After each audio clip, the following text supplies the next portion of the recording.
This episode of the Dorking Out Show is brought to you by the Globex Corporation. Celebrating the 20th anniversary of our Weather Control and Biological Warfare divisions, located in picturesque Cypress Creek. Globex. We dominate because we care. And the letter W, because you can't spell wow without W. Wow, that finale of Girls was really something else.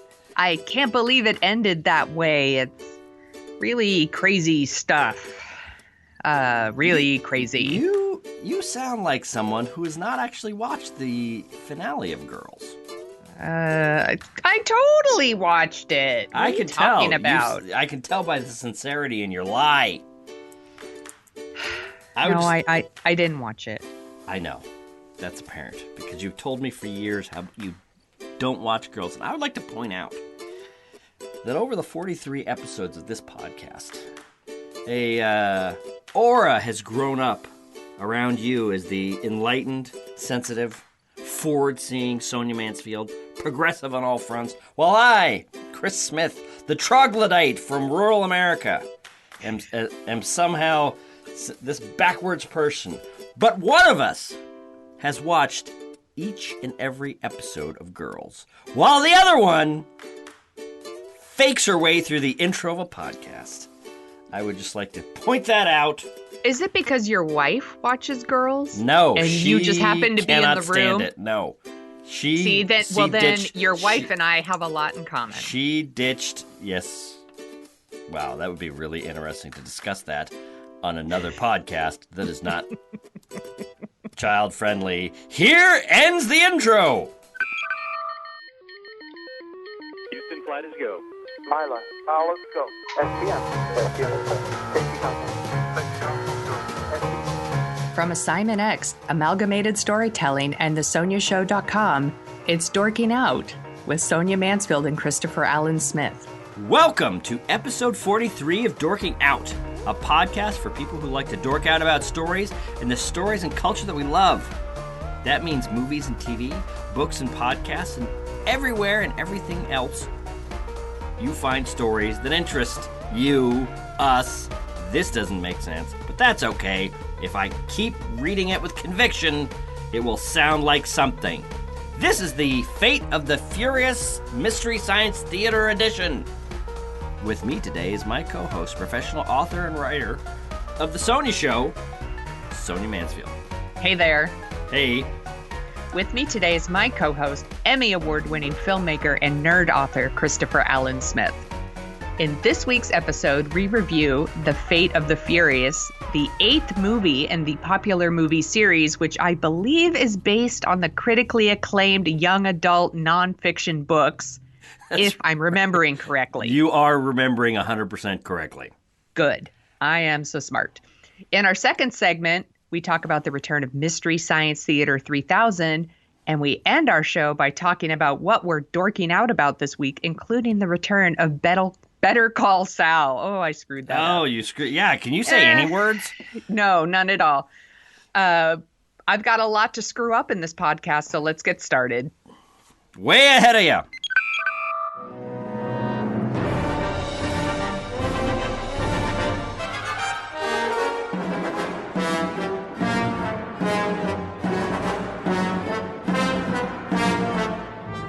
That brings us to topic 1.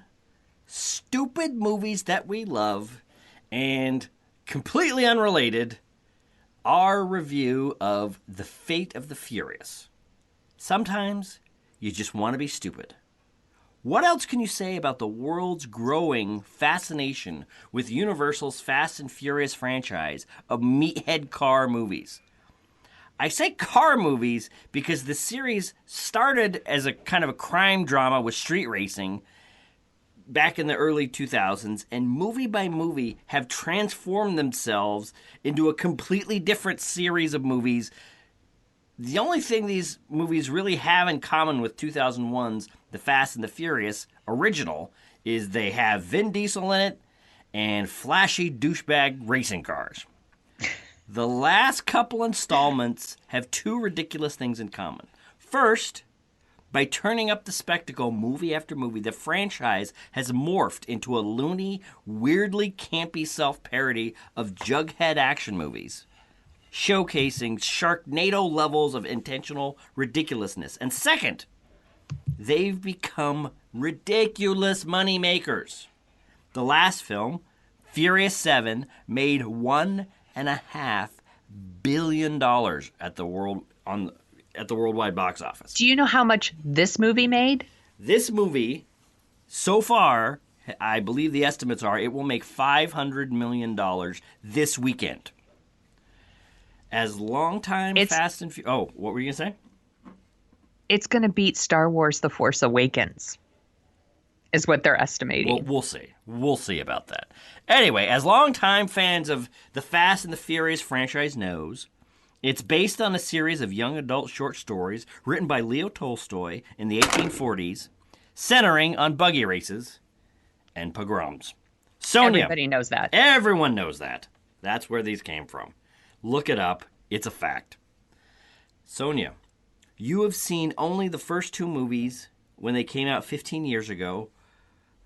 What do you make of jumping into the eighth movie, The Fate of the Furious?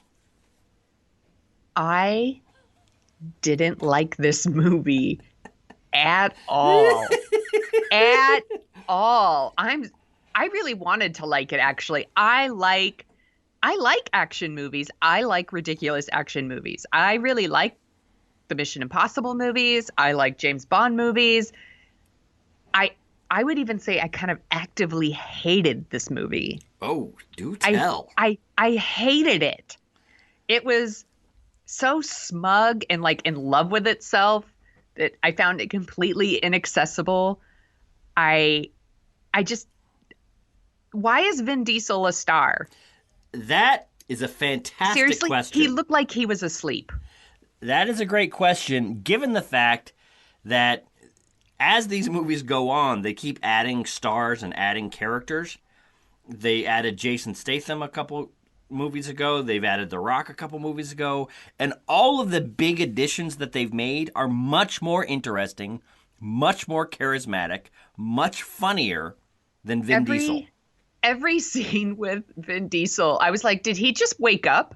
Yeah. Like every line reading's like, I don't want to turn against my family. Yawn. Like, it's such a stupid movie. I'm sorry.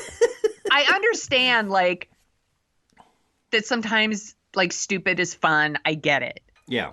But it's just stupid. And then, I mean, is there even a way to spoil this movie? Can I just talk about, like, whatever I want about this movie? All right. Okay. All right. For those of you who are still going to go see The Fate of the Furious, and judging by the box office projections, that's probably still a lot of you. Right now, is we're going to dip into spoiler territory.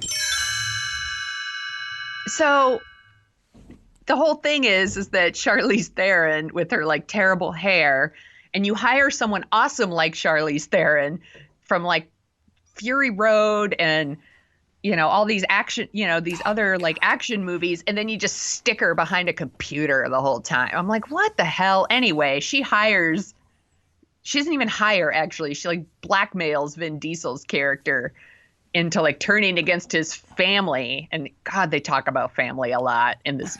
It's what family? We're family. You're going to turn against your family. That's what that's supposed to be the beating heart of these movies. Oh, okay. So, and it turns out that he's joined her because he's kidnapped a woman who I don't know who she is, because they don't really explain who she is, but apparently she's the mother of... Yeah, she's kidnapped. Yeah, Charlize Theron has kidnapped the woman. Vin Diesel has not kidnapped the woman. Yes, sorry. Yes, it's okay. And this woman has Dom's baby, and Dom didn't know he had a baby. Right. So I don't know, once again, don't know who that woman is, because it's never told. It's never explained who she is. That's right. That's interesting. I know that he's with Michelle Rodriguez's character, and apparently they're on their honeymoon. Right. So anyway, so there's a baby. Right. Like a 6-month-old baby, 8 months maybe. I don't know. And they kill that baby's mother right in front of him. Yeah. Right in front of that baby. And I'm like, guess what, movie? I'm out. I'm out. Like, that's not fun. No, I hear you. You want to fill your movie with like self-driving cars that drive off, parking garages, and like make it rain cars. That's cool. That's fun. You know what's not fun? Killing a baby's mother right in front of the baby. Not fun. Hold on. Let me write that down. Okay, It's keep going. not fun. Yep, keep going. It's literally, I almost got up and walked out of the movie at that point. Oh, that would have been so awesome. Like, I was like, the hell with this movie. Yeah. Like, I'm sorry. Like, I understand that people super love this movie, and I don't want to crap all over it because I know people love it and I feel bad, but it's a bad movie. It's so stupid. It's just stupid. And I will say, like, I love The Rock. I love him. I think he's really charismatic. I think Jason Statham is really very entertaining fellow. Mm-hmm. My issue isn't even with the cast other than Vin Diesel. Yeah. It's just so poorly made. Like, that it's just a big, why does it sometimes slow down and then all of a sudden it speeds up? Because it's cool to see stuff, action, slow down so you could see all the crazy debris and stuff flying and exploding and whatever. And then, well, all right, we got to get back to the action scene and keep going quick. So that's how do why. they ramps up and ramps down. I have some questions. All right. Fire. Is The Rock's character, is he some sort of superhero? He seems to have like Hulk-like strength.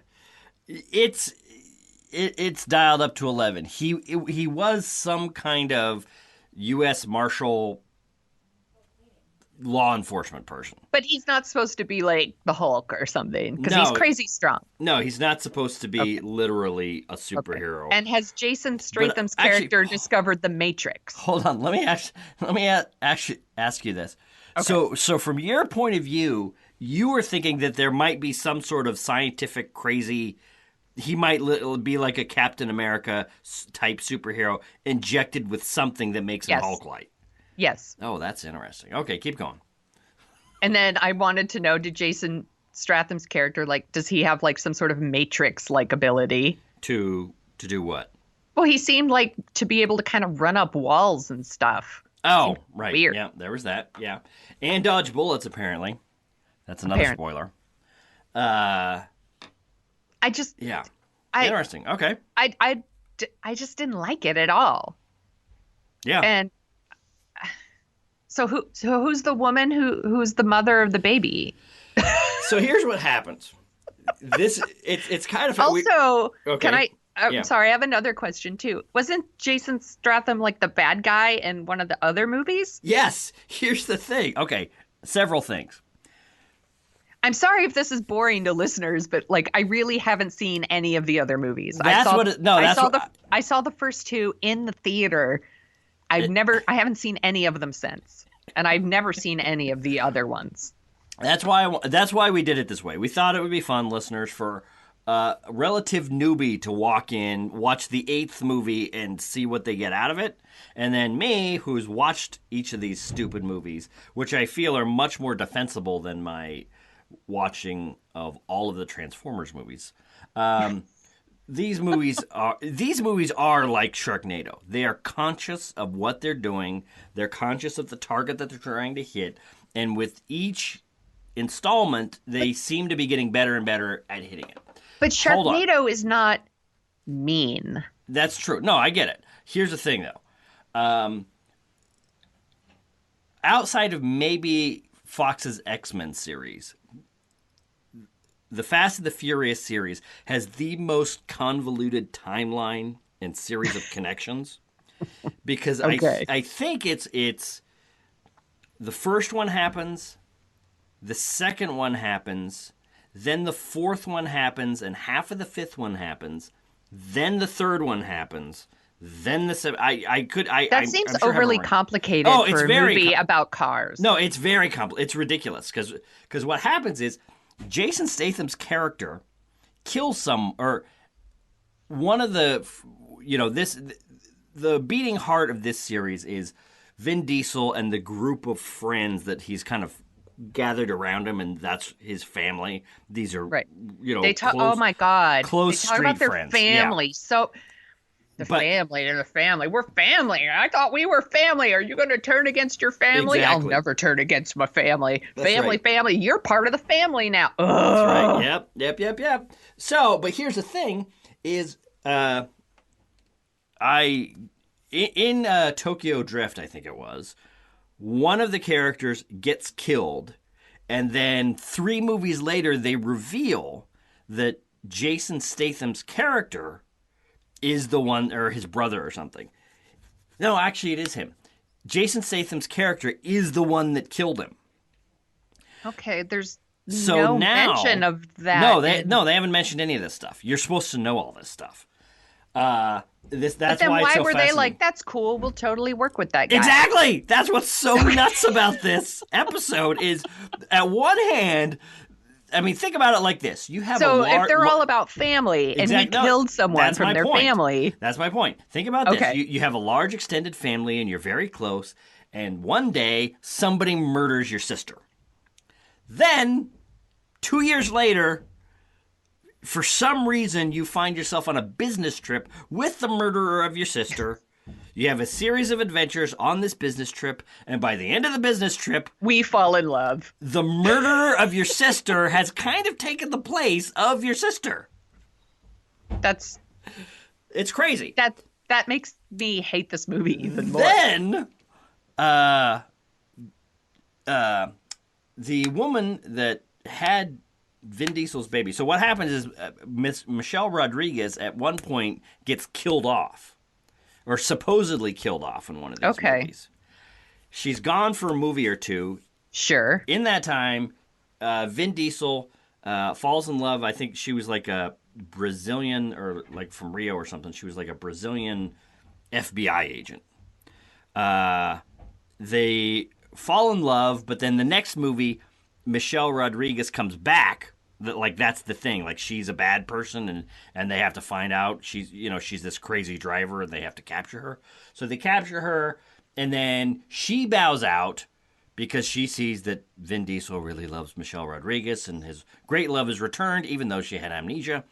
And they're together, so she gracefully bows out. Now it's revealed in this movie, man, this is such good soap opera stuff. Now that I was going to say, this is like listening to someone talk about Days of Our Lives. It is exactly like that, except it's with big muscle cars and huge explosions.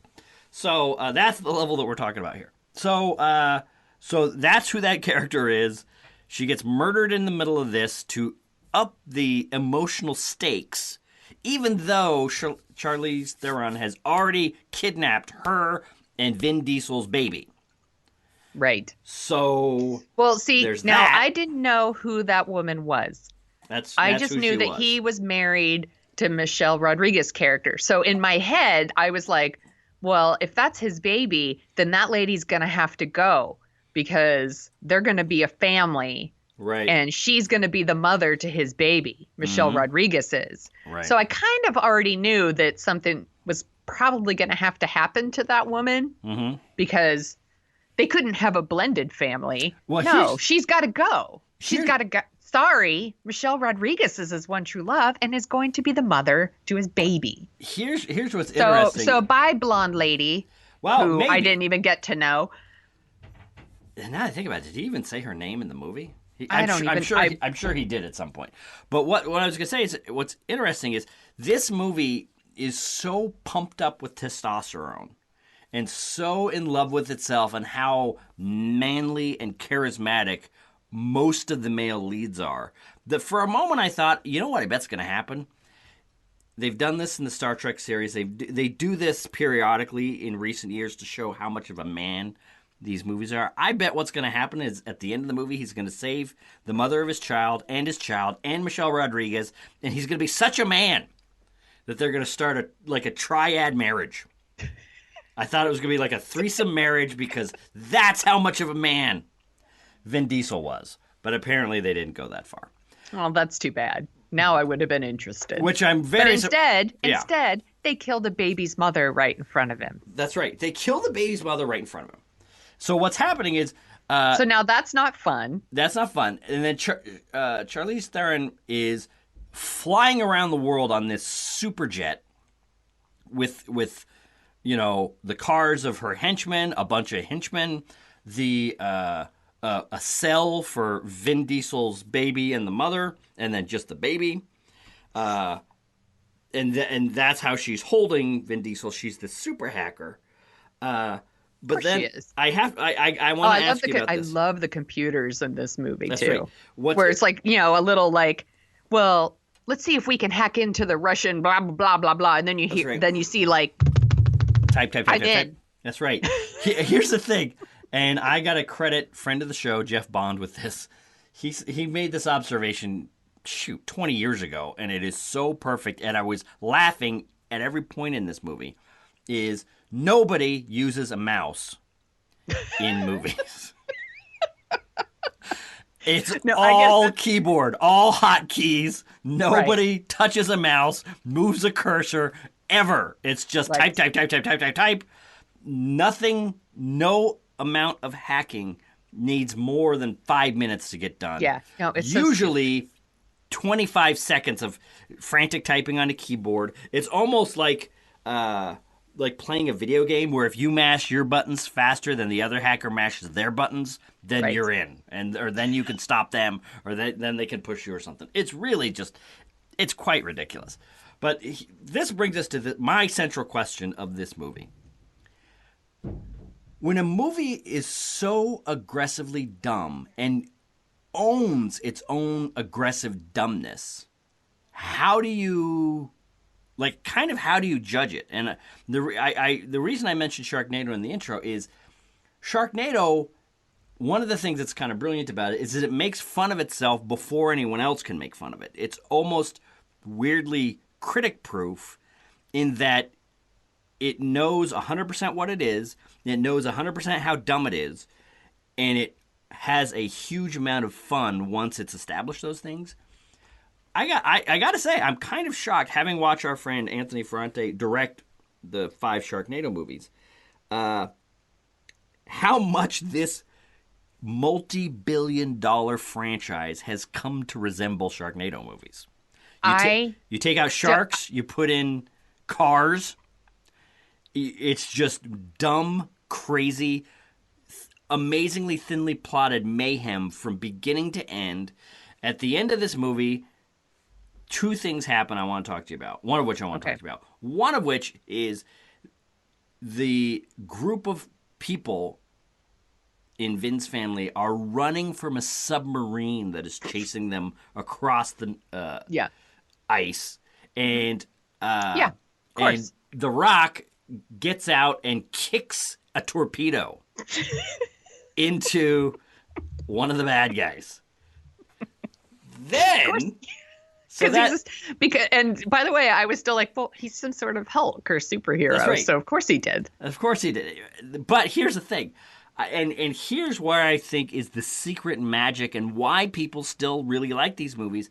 And I got to say, I was pretty bored with this movie. I was pretty frustrated with this movie. I was pretty off-put by the level of violence that like real heartbreaking violence, killing a mother in front of the 6-month-old. Yeah. But so what happens is, we're going to just spoil it all, is Vin Diesel taps Jason Statham to take jetpacks, fly into the back of this jet, still flying, which those jetpacks were awesome, by the way. Anyway, he goes in, he and his brother, his criminal brother, who's the bad guy from one of the other movies. Because why wouldn't you trust the guy who killed a member of your family? Exactly. To rescue your baby. To rescue your baby. Anyway. Stupid. But here's the brilliance. And here's why I really think this part I thought was inspired in a Looney Tunes ridiculous level of I don't even know what action, is Jason Statham puts this kid in a car seat, essentially, and proceeds to go throughout the plane shooting, beating up, kicking ass while holding a baby in one hand. It is... Oh, you know what it is? And I just figured it out. What? I figured out what this is.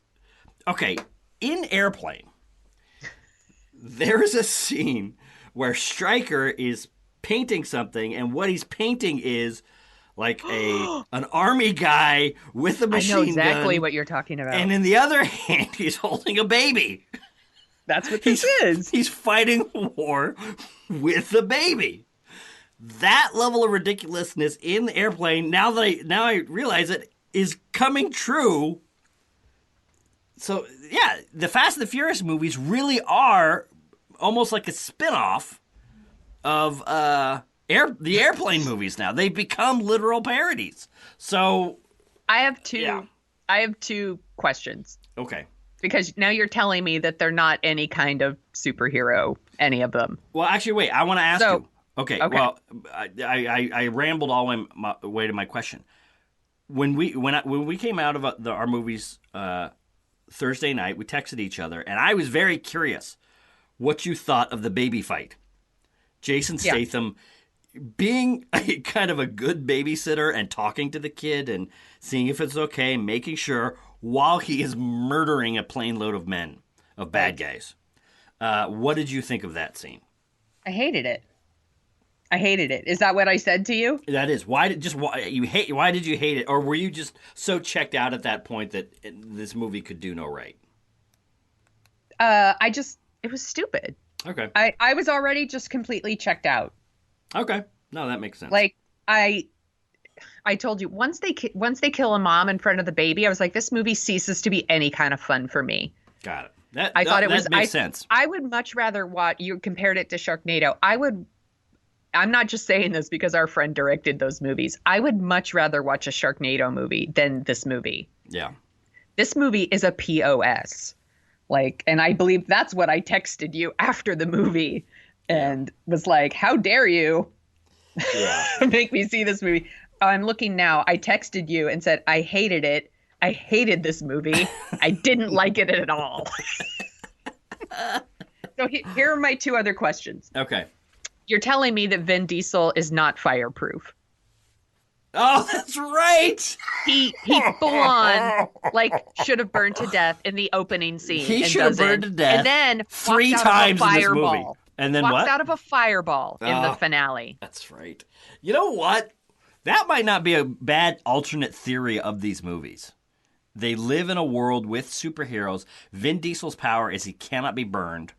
I'm just telling you, Rock's... I watched this movie not really because I had seen the first one. So I was like, well, he's just a normal dude, right? Yeah. I don't remember him being fireproof. No. Yeah. In the first one that was just about street racing. Yeah. And here's my last question. Why? Why is this movie more than 2 hours long? That is what I was going to say. That's what boils down to me. This movie should be 90 minutes tops. Agreed. I agree 100%. Here's the problem is I think what they're doing now is they're being crushed by their own success. Is these movies, from the fifth one on, they are aggressively stupid movies. They are kind of like 1980s Schwarzenegger B-level action movies before he became, Arnold. Back when he was still making his way and kind of doing crappy action movies.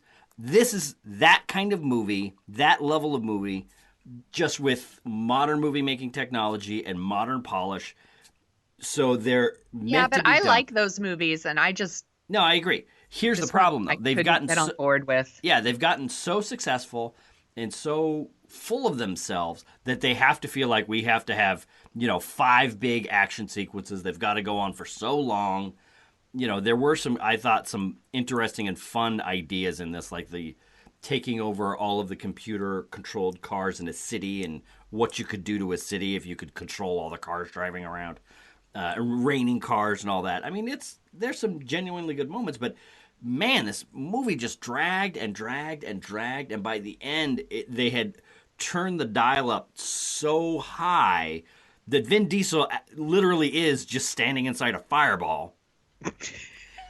And it's not affecting him because he's the hero, right. And they're using a heat-seeking missile to destroy a submarine, and it's just, it's ridiculous. If this movie were shortened down, I think all of the, and there's a lot of fun stuff in this movie. I was a big fan of the baby fight. I'm not. I would love to see Jason Statham, for some reason, have to talk to a baby as he's for a whole 90 minutes, like a Mad Max style 90-minute chase, except it's Jason Statham talking to a baby.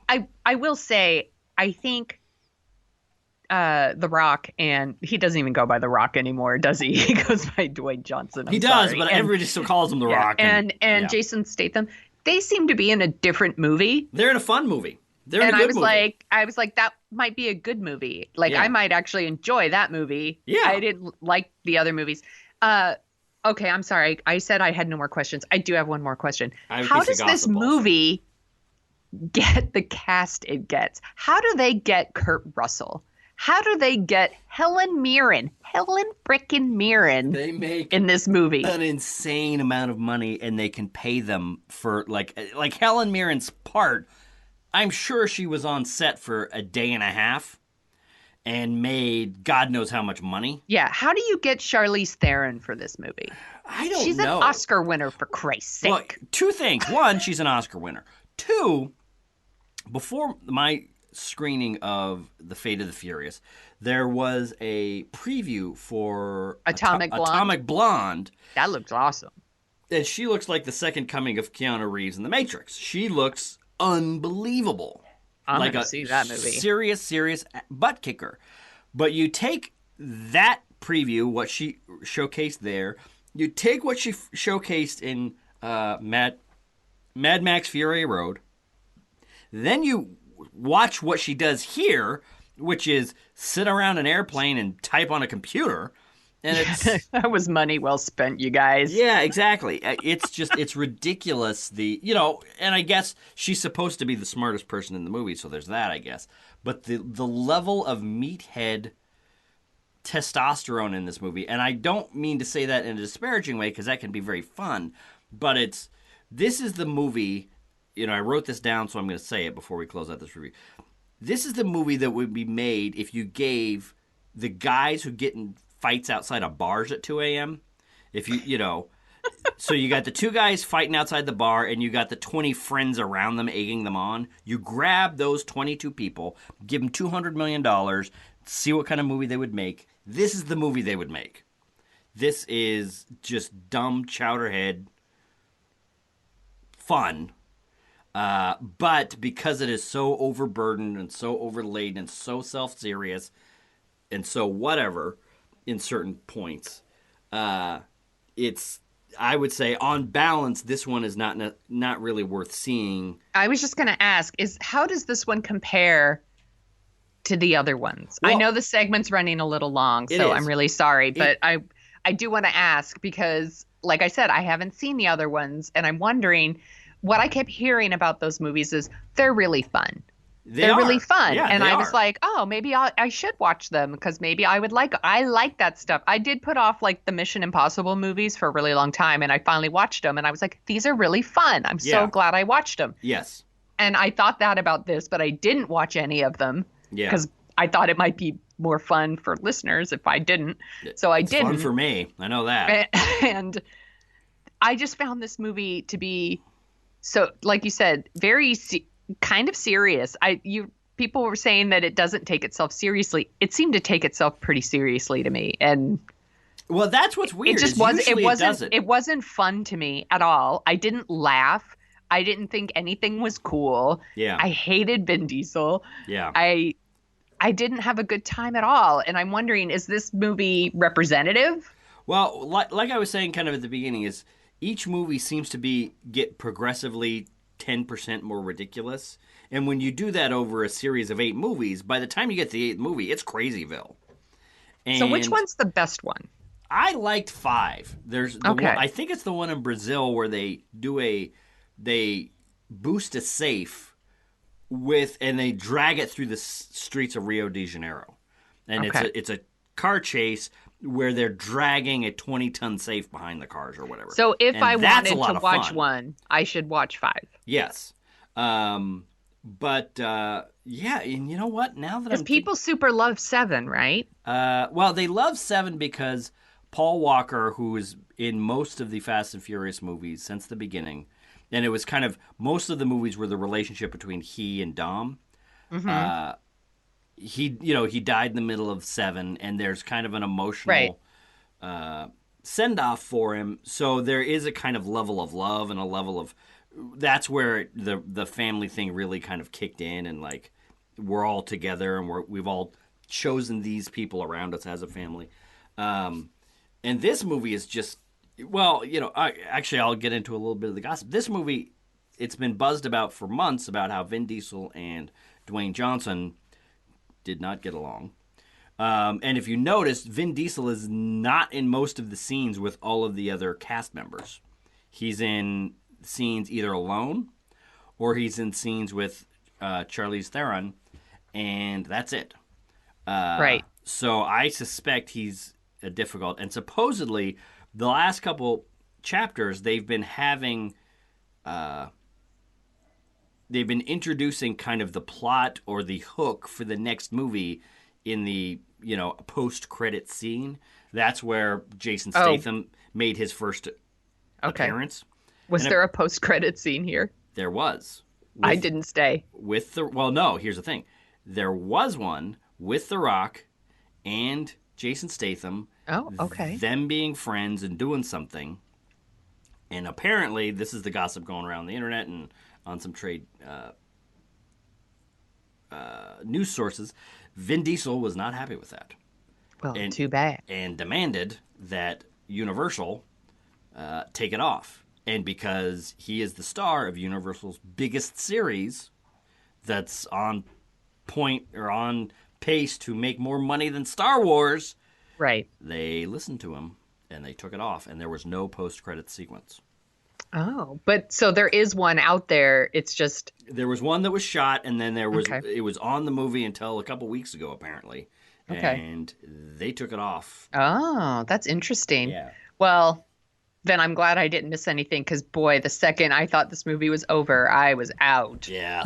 So that is the discussion of dumb movies. How dumb can a movie get before it becomes no longer fun? I think we've answered that. It can get 8 dumb. So. What is your rating? Oh.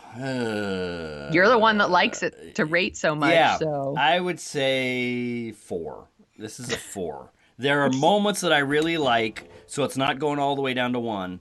There's moments of fun, but it's crushed under a lot of just dumb, dunderheaded stuff, and Vin Diesel boring the you-know-what out of me. So what would you give this, Sonia Mansfield? 1. Ooh! I hate this movie. I really hate it. Now I want to know what movie would get a 0. I don't know. That's a good question. I don't know if I've seen a 0 yet. I bet you have, but I bet you'd have to think about it. I think I would give Batman and Robin a 0. Yeah, that one's a 0 too. Actually, my 0. husband did ask me which one I would rather watch. What? He said, "Would you rather watch Fate of the Furious or Batman and Robin?" Oh, Fate of the Furious, no question. And I said I would probably watch Fate of the Furious before, and he said that he thinks he would watch Batman and Robin. So I think it's been too long since he's seen Batman and Robin. I think so. I don't think he would make that choice. There is no scene like seeing a big tough guy try to be funny for a baby is always fun.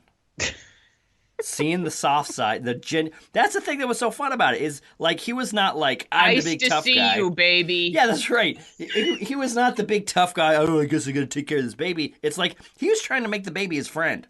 He was trying to impress this baby. I'm sorry. I'm fascinated that you love that scene so much. Sorry, I don't. No. So no apologies required. Speaking of bad movies, on to topic 2.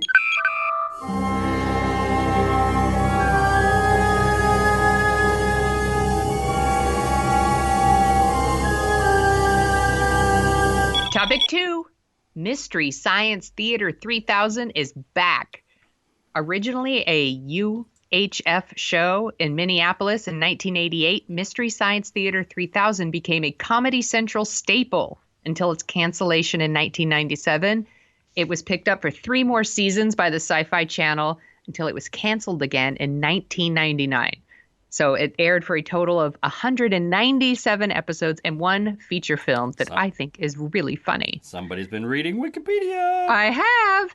Now it's back. This time it's on Netflix, and it's been funded by a very successful Kickstarter campaign. And it's got 14 all-new 90-minute episodes. Just in case you've never seen it, I'm going to describe it for you. A man and 2 robots watch bad movies and make jokes about it. And that's pretty much it. And there are a lot of jokes. A lot. And pretty much everyone I know who watches the show thinks the show is made just for them. It has their exact sense of humor.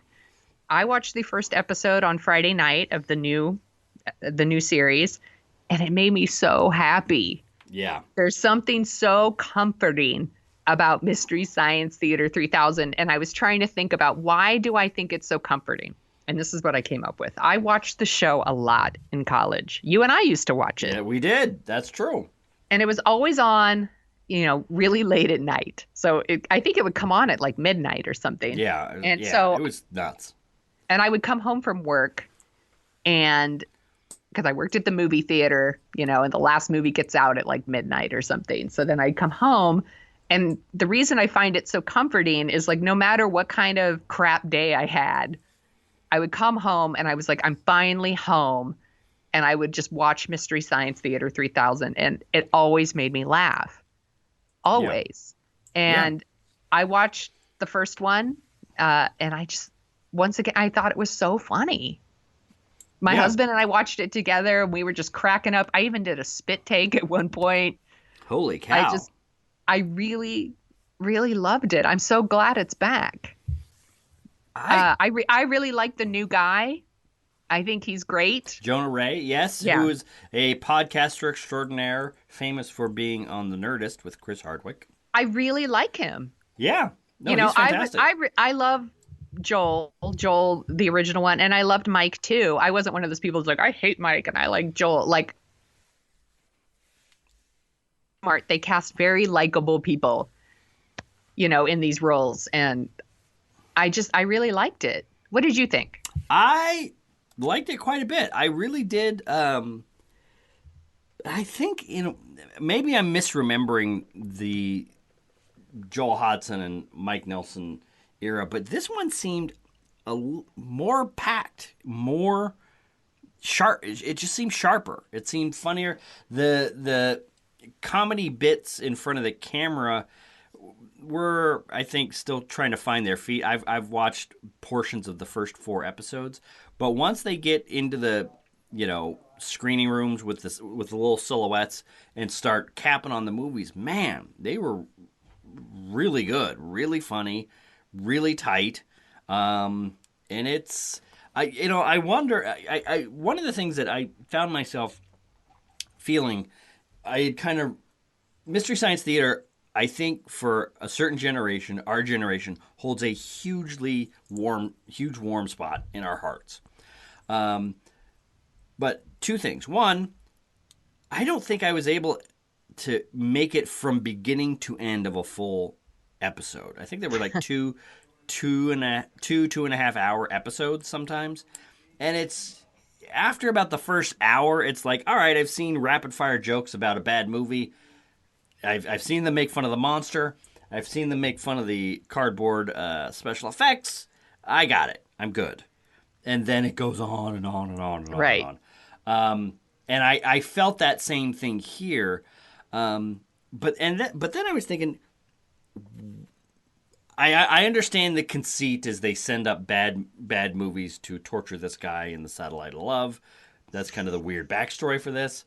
That all those things are words that probably do not make sense to anybody that hasn't seen the show. And if you haven't seen the show, come on. Yeah, what's just wrong go with watch you? it, and those things will make sense. However, why are they just confining themselves to like 1950s, 40s, 50s, 60s bad movies?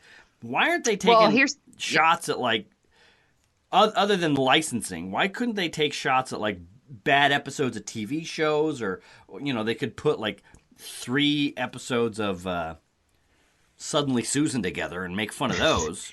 I think in some of these, because one of the episodes coming up is a movie called, I think it's called Star Crasher. Do you know Star Crasher? No, I don't. With like David Hasselhoff.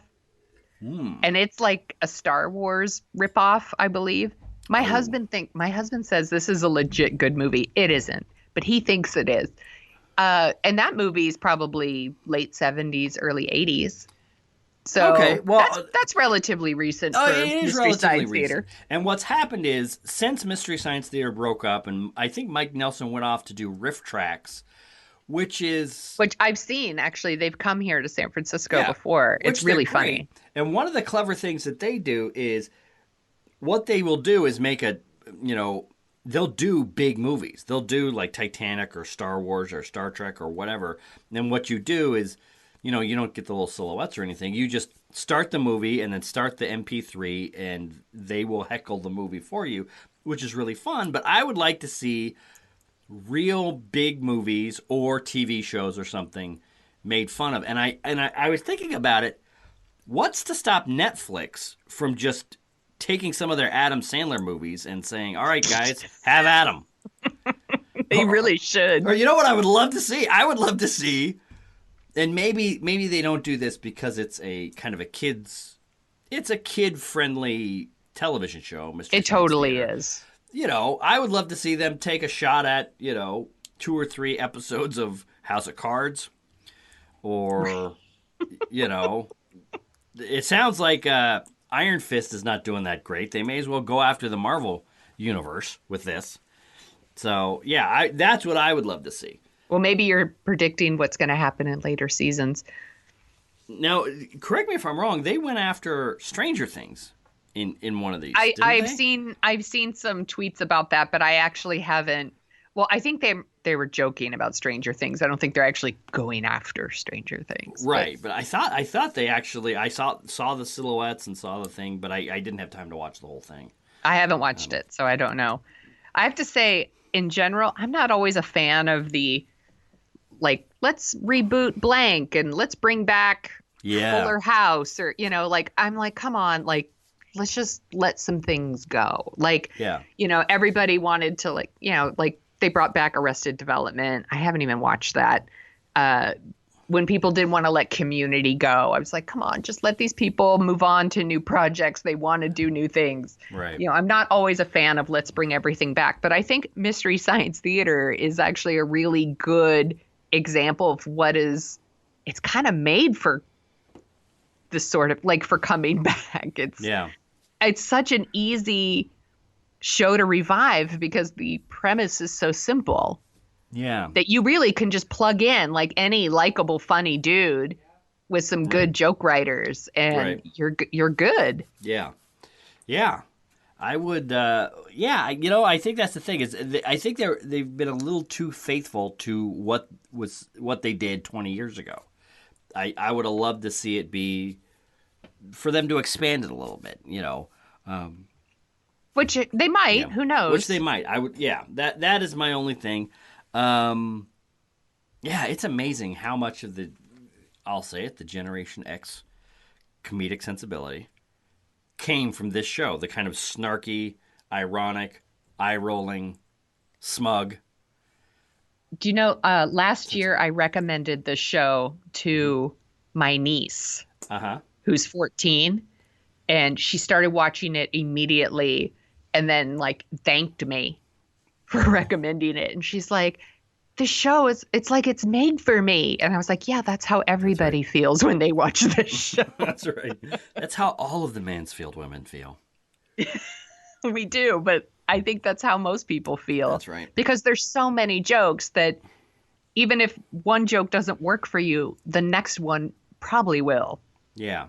Well, that is one thing that I thought was funny is there was a stretch in, I think it was the first episode, where it's like, wow, all these references I get, which probably means these are out of date.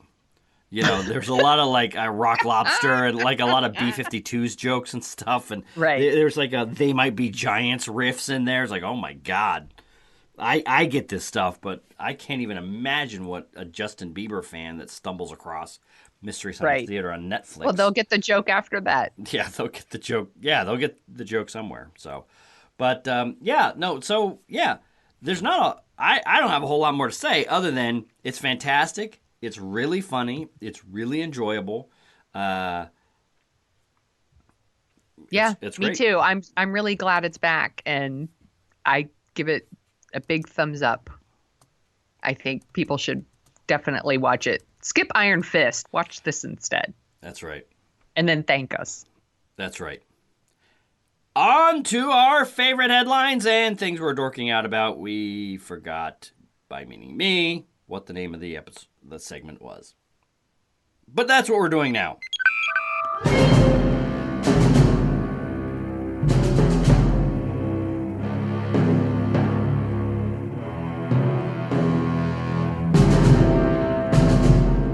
That brings us to what we are dorking out about this week. And par for the course for me, breaking the rules that we set down for certain segments. I'm going to talk about more than one thing. I might even talk Rule about breaker. the rule breaker, 2 or 3 things. Sonia Mansfield, why don't you start? You know what? What are you dorking I'm out gonna about? kind of break the rules too. I want to mention 2 things. I want to mention that Fargo's 3rd season starts on Wednesday, and we're going to talk about it probably on next week's show. So I wanted to give people a heads up that they should watch it too. So that's one thing I'm dorking out about. And the other thing I watched yesterday, I think, or oh no, I watched it this morning, was the Carrie Fisher tribute at the Star Wars Celebration. Did you watch it? I watched it live because that's the kind of Star Wars fan that I am. You are a hardcore fan. They stream Celebration, the big panels at Star Wars Celebration. They stream them live on YouTube. Some of us work. I you work. know, so, just saying. What are you saying? Yes, you work and I make room for Star Wars and you don't. That's what we're saying. I don't have very good priorities, I guess. You have horrible priorities. What I'm saying is I have terrible priorities. But enough about our priorities.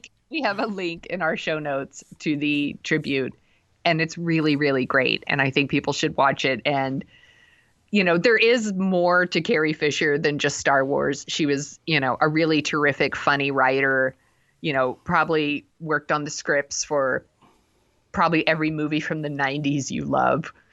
But, you know, this is about Star Wars. And it's so cool to see like the outtakes from the Star Wars movies. And she's so funny and she's so cute. And they just have all these great interviews that they do with people about her. And I just loved watching it, and it made me miss her even more. And I can't imagine being in that audience. They probably were all just crying. Yeah, I would be crying. were. Yeah, it was pretty sad.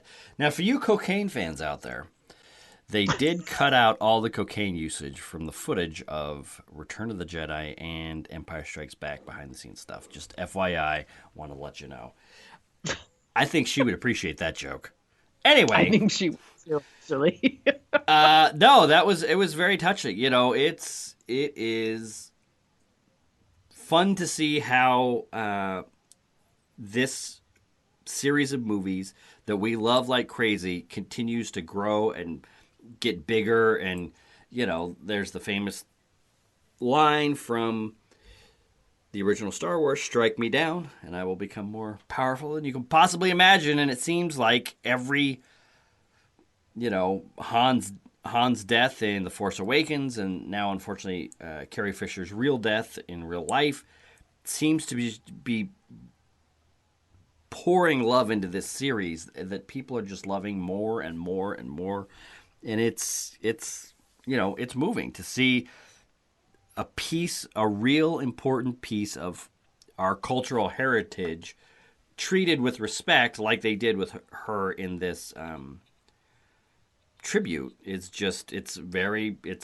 a surprisingly emotional, surprisingly meaningful and thing really, really funny. Yeah. Because she was a really funny person, and I think that this really shows that. Yes, definitely. So I also read that Carrie Fisher's dog Gary was at the celebration. Did you I did hear not. that? I did not hear that. I think that's really funny that someone brought her dog, and I heard he took a big dump there, like on stage, I guess. That's what Gary thinks. Wow. Okay. I think she would think that was really funny. Yeah. No, she definitely would be loving that. What are you dorking out about this week? A couple things. One, Better Call Saul. Breaking Bad is my number one favorite show of all time. It might be, if it had lightsaber fights in it, it would be my number one piece of cultural achievement of all time. But since it doesn't, Star Wars, or parts of Star Wars, make it in by a nose. But Better Call Saul is a spin-off sequel / prequel to Breaking Bad, and starring Bob Odenkirk, and it is fantastic. It is a completely different show than the original Breaking Bad, but it is a really good, emotional, heartfelt examination of, the relationship between two brothers. And it's great. It comes back. Supposedly, this is the third season. It's supposed to start bridging the gap between the prequel part of this series and Breaking Bad. A certain super famous, super fan favorite bad guy, I believe, is going to be on this season. I read that too. And you have not seen any of Better Call Saul. Am I right about that? I have not. I have not. Have you watched any of Breaking Bad? Yes, I watched all of Breaking Bad. Don't talk to me with that indignation when you haven't even seen one episode of Better Call Saul. Because when Breaking Bad was over, Better Call Saul started like the following year. I just wasn't ready to get back into that world. It's a different world. You should try it. It is a different, and I think what a lot of people hoped is, this is Breaking Bad 2.0. It's not. It's a different show. It's a different tone, kind of it's paying attention to different things. It's not, a lot of it is not really a crime drama. It's just like a real deep character study. We talk an awful lot about what television can do better than movies. And one of the things is you can spend, they've told pretty much huge chunks of Saul's life from being a, kind of a 20-something kid all the way to past Better Call Saul in this. It's a huge character study.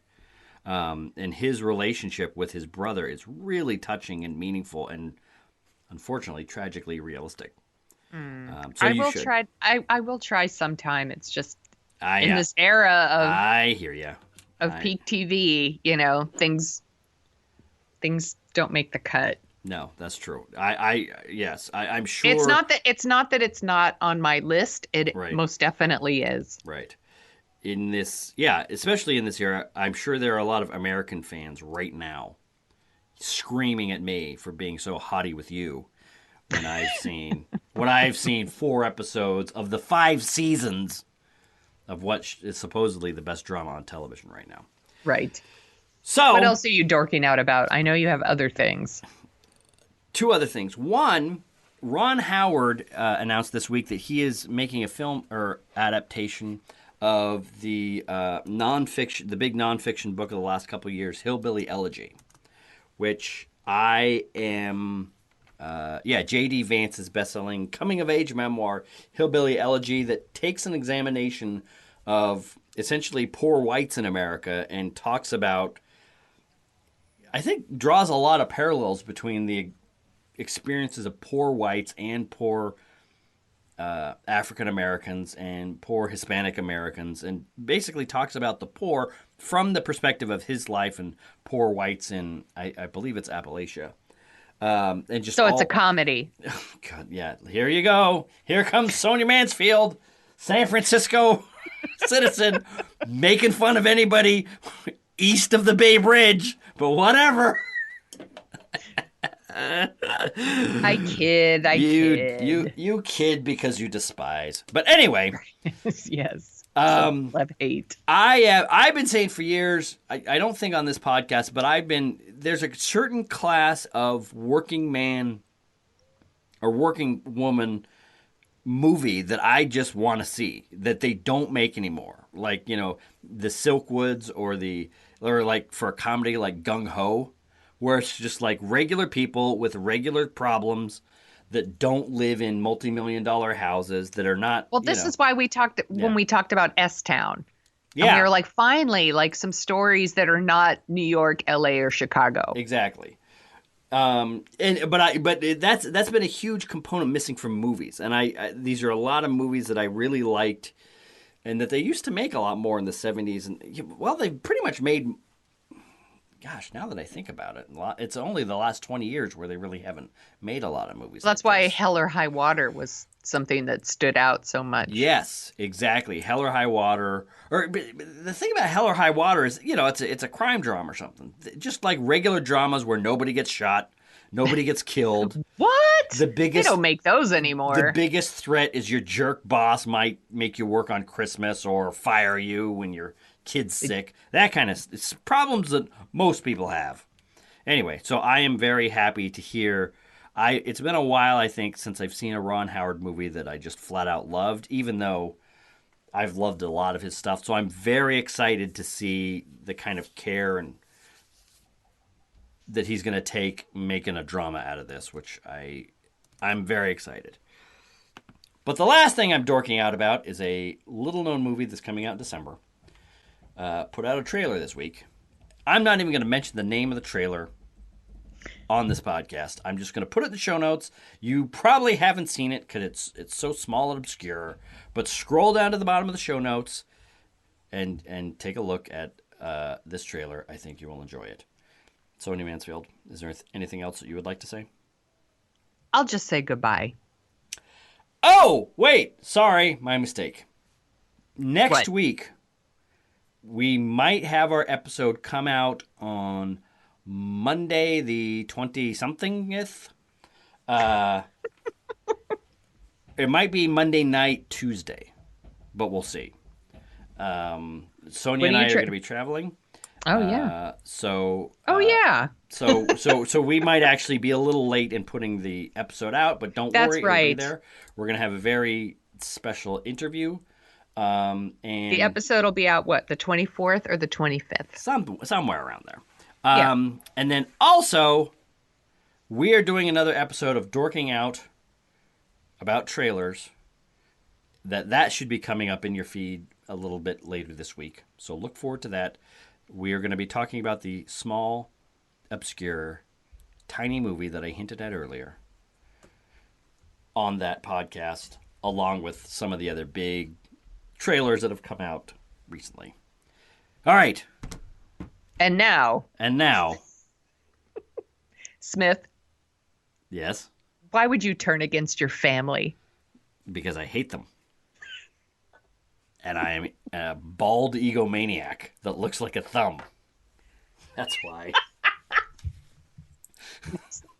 Looks like a thumb. That's right. I Vin Thumbs. But we're family. Thumbs Diesel would ride off into the sunset in my Dodge Charger. Yeah, my God.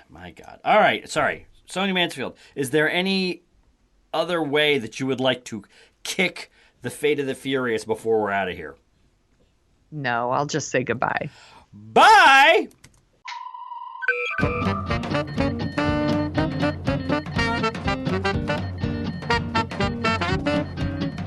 The Dorking Out Show is on Twitter at Dorking Out Show, where you can find Chris at Jet Jurgens and Sonia at The Sonia Show.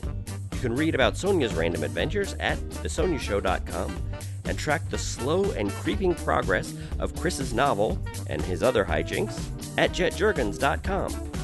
You can find out more about the Dorking Out Show at dorkingoutshow.com. While you're over there, you can support us by giving us a review on iTunes. We have a handy-dandy iTunes link to whisk you right back to 2007, where you can leave your review and 5-star rating in iTunes. we'd do it for your podcast. Want to dork out even more? Well, you can sign up for our newsletter, where you'll get all the headlines we use as fuel for the show. That's it for this week.